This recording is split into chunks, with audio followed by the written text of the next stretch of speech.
Hey guys, so today you and I are going to talk about heroes. So let's get into it. So the question in question was, Frederick, what is a hero programmer? I've seen this term being used a few times in job postings. Well, I suspect that unless we're talking about Neo from the Matrix, they're talking about well, the term that they use here around my parts is rockstar programmer. But for me, a hero programmer is a different sort of individual. I've only met one person actually that I would call a hero programmer because I think that a hero programmer is different from a rockstar programmer. The rockstar programmer is usually an individual who has a lifestyle. And what we mean by that is basically that this is an individual that is sort of the thing that a lot of the tech talk types of the fan companies and so forth, they kind of promote this ideal of the programmer. The rockstar programmer is an individual who goes on the tech talks and they have every single sticker from every single piece of technology that they've ever used on the back of their MacBook, and then they talk about microservices and micro frontends and service meshes and stuff like that. Uh, and they're immensely talented and very involved in community work and stuff like that, and very active on Twitter, of course, and sharing like nuggets of opinions and things like that. Yeah, that's what a rockstar programmer is to the vast majority of companies. But a hero programmer, I'm assuming here, is sort of the same thing. But honestly, I've only met one person that I would count as a hero programmer, and that would be my old boss, Michael. I can't tell you his last name because I need to protect his secret identity, lest supervillains start trying to find him. So for me, a hero programmer would be an individual who does something more than what the rockstar programmer does. And the thing is, the reason why I count Michael as probably the only person that I've ever met that I would call a hero programmer is because he made the difference. Really made the difference. There are many rockstar programmers who are really, really good, and they have a positive effect and they can deliver projects, and I mean they do make a difference, they definitely make a difference, but it is so exceedingly rare to find a person who is so capable of inspiring developers and making them actually care about the work that they do, that it actually lifts up the entire department. And that is what Michael did. He had the job title community manager, and I'm going to be honest with you, when I first heard the term community manager and my boss kind of tried to explain to me what that is, and he kind of explained it like, oh, it's a person who is responsible for like keeping developers happy and like seeing unblock, they use the normal middle management stuff. Oh, they're going to remove roadblocks. I have to this day never figured out what that actually means, because I've never ever met a manager who in any way removed a roadblock for me. They're very good at putting them in my way, but removing them I'm still kind of waiting for that, honestly.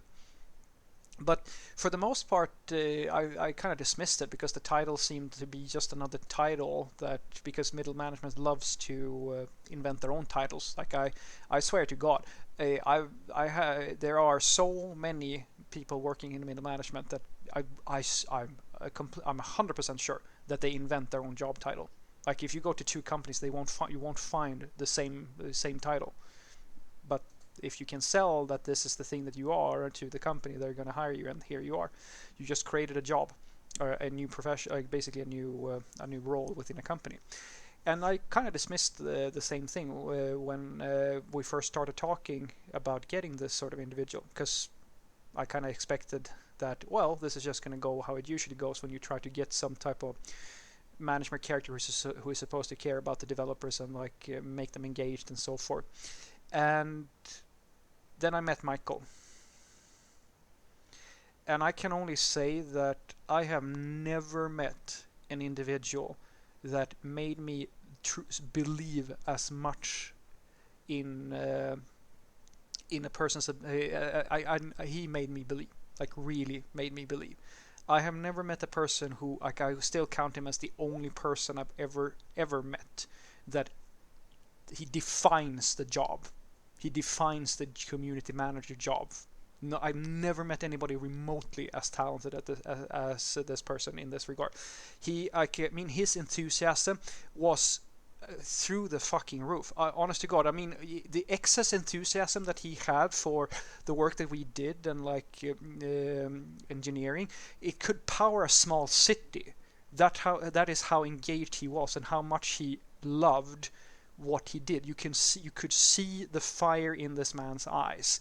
He was involved. He made sure that everybody, like, basically his energy and the engagement that he showed towards the developers made the developers actually care about the work that they did.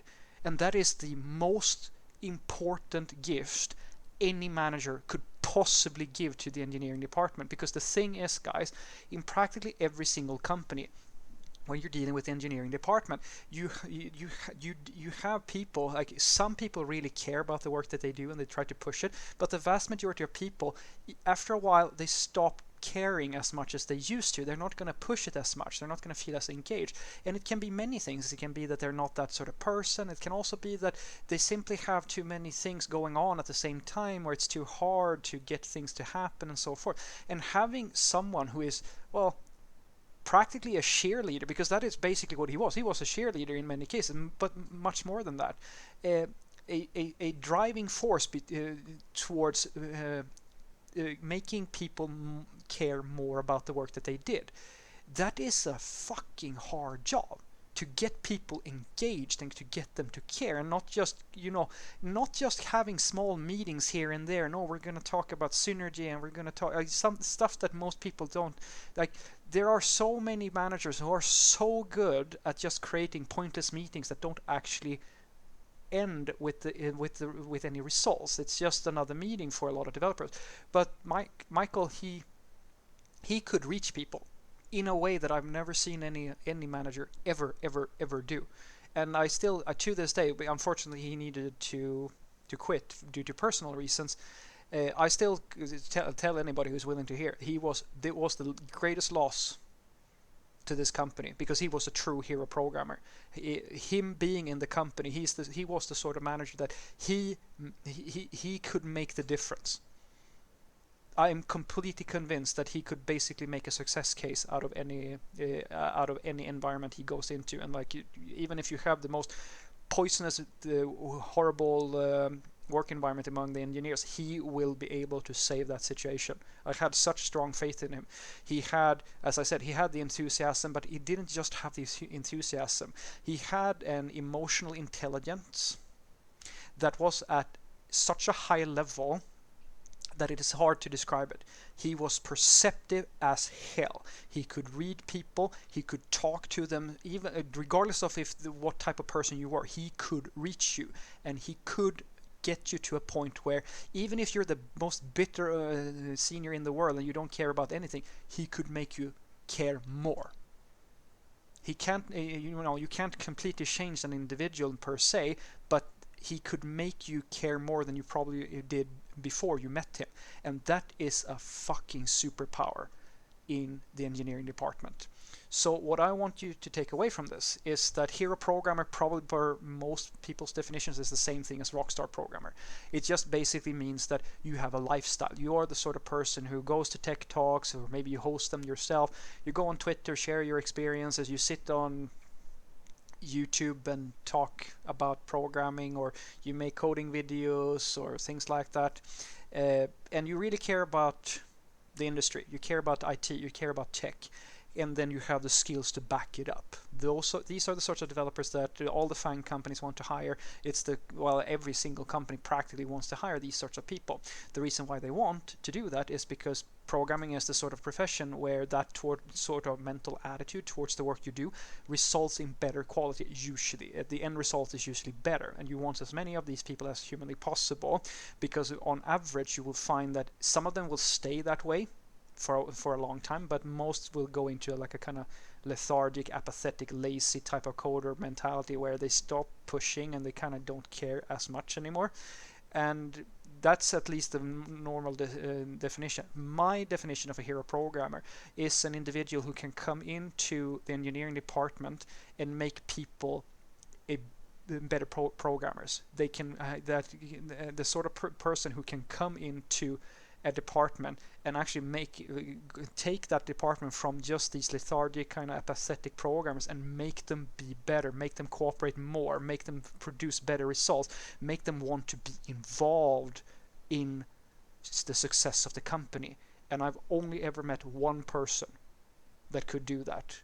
And it sounds corny, but not all heroes wear capes, and this dude was a fucking hero. Have a great day.